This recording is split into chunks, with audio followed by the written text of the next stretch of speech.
big story tonight. A 10-year-old girl recovering after she was shot with a BB gun. Even worse, she's now afraid to go back to the neighborhood park where it all happened. And 7 Action News reporter Jen Shans is hearing from the girl and her father tonight, and she joins us live from DPD headquarters. And Jen, the whole family is just worried for their safety.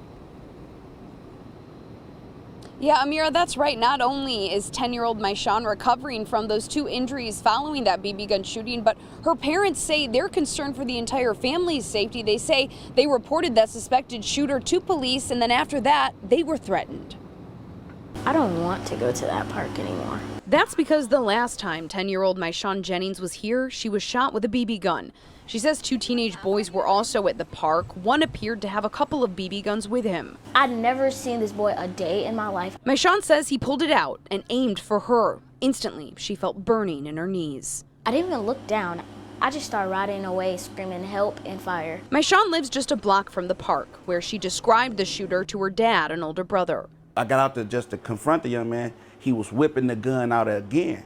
And so I just grabbed him. You know, like, you got a gun? We're just gonna hold him till the police come. You shot a child. They filed a police report, and Leishan Jennings thought the nightmare was over. Until, he says, men driving a black Chrysler came knocking on his door. You can see them walking toward the Jennings home from a neighbor's surveillance. One of the men, Jennings says, had a gun. He wanted to know why Jennings called the police after the BB gun incident. Why would you go to a person's house like that? Look at the domino effect. That what if those guys would have killed me and my wife just standing there on that porch over kids' actions? Jennings, who's been a victim of gun violence himself, says all he wanted was for the teenager to be held accountable and for his daughter to feel safe. She shouldn't have to fear to go to the park. She shouldn't have to fear to go ride her bike. She's 10 years old.